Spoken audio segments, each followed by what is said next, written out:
Bueno, hola chicos, ¿qué tal? ¿Cómo están? Buenas tardes.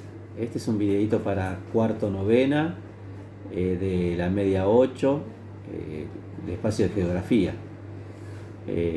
Como todos ya me conocen, soy el profesor Fausto. Bien, la otra vez estuvimos hablando por el grupito un poquito, nos estuvimos riendo un poco. Eh, bueno, para comentarles que hoy vamos a subir una nueva actividad. Bien, vuelvo a repetir y soy reiterativo en esto. Pónganse las pilas, vayan entregando los trabajitos, bien. Recuerden que tiene que tener la carpeta completa. Hay un seguimiento, ¿de acuerdo? Así que por favor pónganse al día, es necesario. En el trabajo anterior, que fue, digamos, ya hace un par de meses, bien, yo le di un tiempo porque sé que también están con la cuestión de tuvieron la previa en el medio, hay otros trabajos que están trabajando en proyectos, entonces fui muy considerado. También entiendo la situación de cada uno de ustedes, porque a nosotros también nos pasa la cuestión del agobio, estar cansados bien de esta situación, pero bueno, es la única forma de salir adelante. Vuelvo. En el trabajito anterior trabajamos los conflictos limítrofes, ¿no? De varios países. Trabajamos la situación de Venezuela, bien, los problemas geopolíticos que tenía Venezuela, los problemas que atravesaban por Estados Unidos y México. Eh, el otro era Israel, Palestina, si mal no recuerdo. Eh, bueno, lo que hoy vamos a trabajar son los problemas migratorios o las grandes corrientes migratorias de este siglo XXI.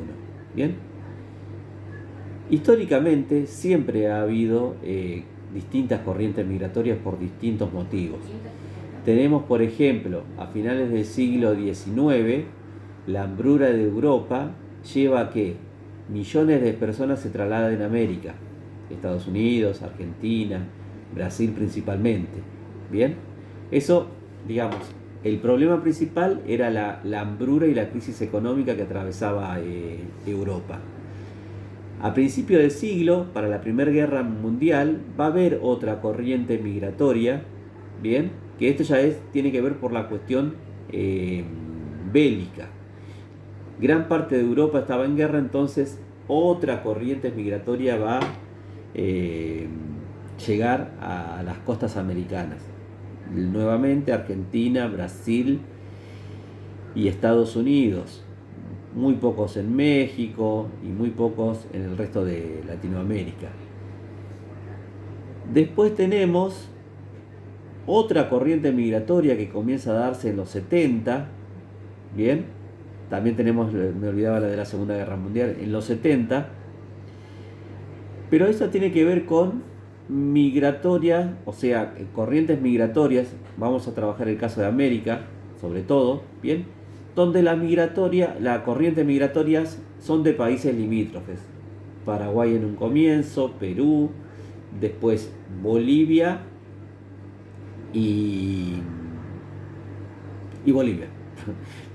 me tildo. Es distinto cuando vos no tenés un apunte donde guiarte, se complica un poquito, pero bueno, está todo acá en lo que yo le voy a dar. Bien. Argentina se caracteriza o se caracterizó históricamente por la recepción de migrantes. Bien. Argentina se formó con los migrantes, con gente que vino de otros países. En su comienzo de Europa, después de países limítrofes. Bien. La última corriente migratoria que tuvo nuestro país es de venezolanos. Más de 150.000 venezolanos llegaron a nuestro país y muy pocos volvieron a irse. Bien, entonces, nuestro país se ha formado históricamente con gente que viene de afuera. Por eso se lo conoce como el crisol de raza. Por eso es tan difícil estudiar la idiosincrasia argentina, porque estamos compuestos por distintas costumbres, bien, distintas personalidades de gente que viene de otros países, gente que son calurosos, gente que es fría, que es amena, que es digamos, reacia a los afectos. Bueno, ese es nuestro país. De esa manera nos hemos formado. Bien. Y tenemos en el siglo XXI, sobre todo, problemas regionales, ya sea por cuestiones económicas, por cuestiones bélicas, de religión, de gente que se va de su país, gente que migra a un lugar mucho mejor. ¿Bien? Y acá es donde empiezan los problemas de las personas que migran, ¿bien? Las penurias que pasan, el cómo lo recibimos. Hay un montón de problemas que atraviesan estas personas. ¿Bien? Muchas veces nosotros decimos, ¿y por qué no se va a su país de origen? ¿O por qué no vuelve a su casa? Es normal en nosotros decir eso. ¿Bien? Cuando digo nosotros no me refiero a una persona en particular, sino que me refiero a la sociedad en general. Pero uno nunca se pone muchas veces en el lugar de esta persona, del inmigrante, ¿bien? Que ha atravesado distintas penurias, ha dejado su lugar, sus amigos, sus costumbres, ¿bien? El desarraigo, chicos, que uno vive cuando se va de su lugar es terrible, durísimo. Voy a contar una experiencia personal. Yo tuve, por ejemplo, en mi adolescencia, mi juventud, en la crisis del 2001, la posibilidad de ir a España a trabajar. Iba con trabajo en una hotelería. Yo en ese momento era cocinero y preferí atravesar problemas acá que tenía que ver más que nada con la cuestión económica. Yo estaba sin trabajo, ¿bien? Y no dejar a mis amigos, mi familia, mis costumbres, ¿bien? El hecho de compartir un asado, de tomar una cerveza un fin de semana con mis amigos. Sin embargo, hay gente que deja todo eso de lado, ¿bien? Por vivir un poquito mejor, ¿bien? Económicamente, puede ser una de las causas. Irse de un país que está en guerra, que es su nación, a otros países donde puede llevar una vida más tranquila, donde puede haber un futuro para los hijos. Y el informe que yo les doy, que vamos a trabajar, es un informe periodístico del diario La Nación del 2017, que es sumamente interesante, donde trabaja precisamente 3 espacios: los problemas que atraviesan gran parte de la población de Centroamérica, con el tema sobre todo del narcotráfico, crisis económica, problemas políticos, ¿bien? Y ese deseo de llegar a esa tierra prometida. Y cuando hablamos de tierra prometida, estamos hablando del sueño americano, llegar a Estados Unidos, ¿bien? Viajar miles de kilómetros sin saber que van a poder pasar, porque ese es el principal problema. Llegué a la frontera, ¿podré pasar? Y gran parte de esa población se queda en el límite, no pueden pasar, ¿bien? Muchos mueren en el intento. Entonces, uno tiene que ponerse también en ese lugar, ¿bien? Cuando criticamos al inmigrante, ¿bien?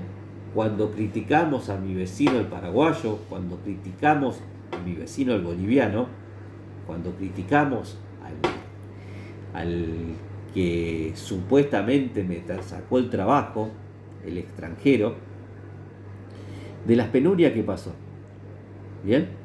Y que no es culpa de estas personas, ¿bien? Es culpa de todo un sistema, ¿bien? Económico, que expulsa en gran parte a la población, ¿bien? De su país. Ustedes fíjense lo que está pasando con la Argentina. Mucha gente está pensando en irse, ¿bien? Y eso tiene que ver por una cuestión económica. ¿Y dónde nace esto? En el momento que comienzan a haber países muy ricos, ¿bien? Que se enriquecen a costillas de los países que se han empobrecido. Tiene que ver con un modelo económico de acumulación, que es el capitalismo, ¿bien? Que ha globalizado por un lado a los países ricos y por el otro lado a los países pobres. Bien, tomemos otro ejemplo, el ejemplo de África, de personas que gran parte sabe que dentro de esa travesía marítima que es pasar el mar Mediterráneo para llegar a Europa, muchos mueren en el intento. Sin embargo, se suben igual a esas barcazas. Bien, barcazas con 200, 300 personas cuando la capacidad del barco tal vez es para 30, 40. Sin embargo, se arriesgan. Esto es un poquito lo que vamos a trabajar hoy. Bien, ¿cuáles son? Yo le voy a dar 3, 4 preguntitas. Bien, ¿cuáles son los motivos que desembocan en estas cadenas migratorias? O sea, estamos hablando de los problemas. ¿Qué consecuencia atraviesa el migrante, esta persona que se traslada de su país a otro? Bien, ¿cómo es la Argentina en su trato hacia el inmigrante? No solamente de las personas, sino desde el marco jurídico. ¿La ley ampara al inmigrante en nuestro país? Bueno, estas son algunas de las preguntitas que debemos responder. ¿De acuerdo? Ustedes van a decir, uy, profe, me dio mucha... Son, creo que 5 carillas, pero les puedo asegurar, chicos, que la lectura es sumamente interesante. Bien, es una lectura que atrapa, que gusta, a mí me gustó, por eso se lo subo, porque también está relacionado un poquito al trabajo que vimos anteriormente. Así que bueno, eso. Sigan cuidándose, que tengan una linda semanita y bueno, ojalá nos veamos próximamente dentro de un aula. Saludos, chicos. Corté.